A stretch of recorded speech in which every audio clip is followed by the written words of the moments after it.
So hello guys, यहाँ पे finally big boss OTT 3 की विनर बन चुकी है सना मकबूल। और फाइनली इस घर के बाहर आते ही इनका इंटरव्यू हुआ है, जो कि पूरा इंटरव्यू आ चुका है। तो आप लोग पूरा जरूर देखना।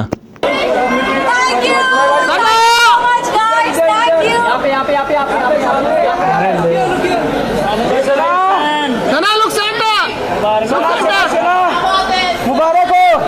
थोड़ा लेट में आइए, थोड़ा लेट में आइए। लेट में मोबाइल सना कबूल है, कबूल है, सना को ट्रॉफी कबूल है।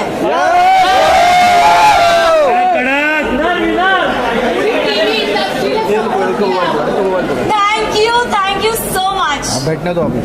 बैठ जाओ मैम, बैठ जाओ मैम, बैठ के बाहर दीजिए। हाँ जी, बाद में फिर से विजुअल करेंगे। जी भाई ने बहुत सपोर्ट किया। आगे ले ना, आगे आगे। फाइनली आप जीत गई है, तो ये जीत का स्वाद कैसा लग रहा है इस वक्त? आई थिंक डे 1 से मेरा फोकस बहुत ही क्लियर था। लोगों ने बहुत चीज़ें बोली, घर वालों ने स्पेशली, एंड आई थिंक मैं बहुत ही फोकस थी और मैं बहुत ही डिटरमिन थी कि मैं यहाँ क्यों आई हूँ। And I think determination is your की। सना, रणवीर से और आपका झगड़ा हम आए दिन देखते थे बिग बॉस में, तो आप क्या कहना चाहोगे? बाहर लोगों का यही कहना है कि सना ऑब्वियसली आप जूनियर और इस तरह से आपका बात करना ये सही नहीं था, ऐसा लोगों का मानना है। ये मैं भी बोलती हूँ कि अगर कोई बड़ा हो तो छोटा उससे कभी बदतमीजी से बात ना करे, बट अगर बड़े को ही तमीज नहीं हो बात करने की, लहजा नहीं हो उनका सही, तो आप आई एम सॉरी बट अगर कोई आपसे एकदम स्नूटी वे में बात करे ना तो इट्स नॉट राइट, मुझे ऐसा लगता है। एंड आई थिंक रणवीर जी से मैंने हमेशा रणवीर जी करके बोला है। मैंने अपना आपा अगर खोया है क्योंकि उन्होंने हमेशा मुझसे डिसरिस्पेक्टफुली बात की है।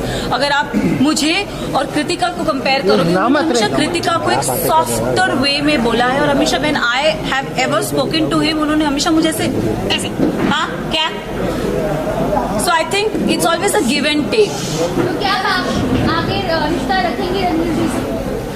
अब रिश्ते की तो मतलब आई don't know, for me it's like ECG में एक स्ट्रेट लाइन होती है, तो आई थिंक मेरा और उनका रिश्ता सिर्फ ऐसे स्ट्रेट है। सना, दीवा सना के नाम से आप जानी जाती है, लेकिन आज के बाद से क्या जिद्दी सना के नाम से भी जानी जाओगी? मैं जिद्दी हूँ और मैं दीवा हूँ।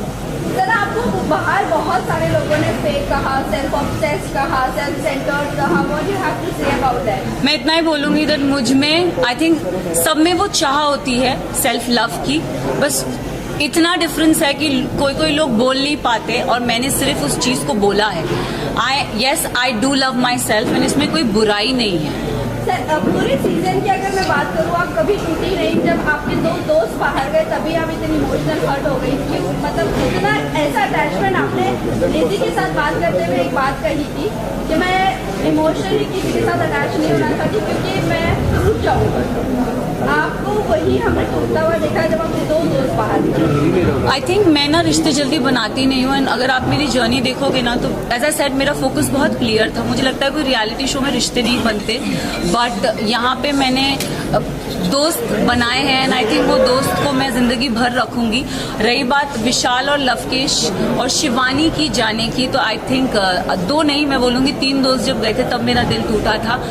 अगर आप देखोगे गेम के एंड पड़ाव पे ना पूरा घर मेरे अगेंस्ट हो गया था। They don't like me, I don't know for what reason, but they never like me. And I think जब मेरे दोस्त जा रहे थे तो कई हद तक मुझे अकेलापन लग रहा था कि यार ये जा रहे हैं यार, शिट। बट जाते जाते विशाल ने मुझे बहुत अच्छी बात कही थी कि मकबूल में इतना दम है कि अगर पूरा घर एक तरफ हो जाए वो लड़की फिर भी अकेली खड़ी रहेगी। And I think I live up to that, yes. एक एपिसोड में मुनव्वर आए थे और मुनव्वर ने मुझसे पूछा था कि सना टॉप 3 में तुम किसको देखती हो। तो मैं अगर जर्नी इवैल्यूएट करूँ तो मैंने रणवीर जी का नाम लिया था, मैंने नेजी का नाम लिया था और थर्ड मैंने अपना नाम लिया था। और मैंने कहा था कि नेजी को मैं चाहती हूँ वो एज अ विनर बने क्योंकि वो लड़का दिल से बहुत साफ है, बहुत नेक है। उसने कभी किसी की बुराई कभी किसी का बुरा नहीं चाहा। एंड रही बात मेरा और नेजी का एक रिलेशनशिप, मेरे लिए वो बंदा बहुत स्पेशल है। सो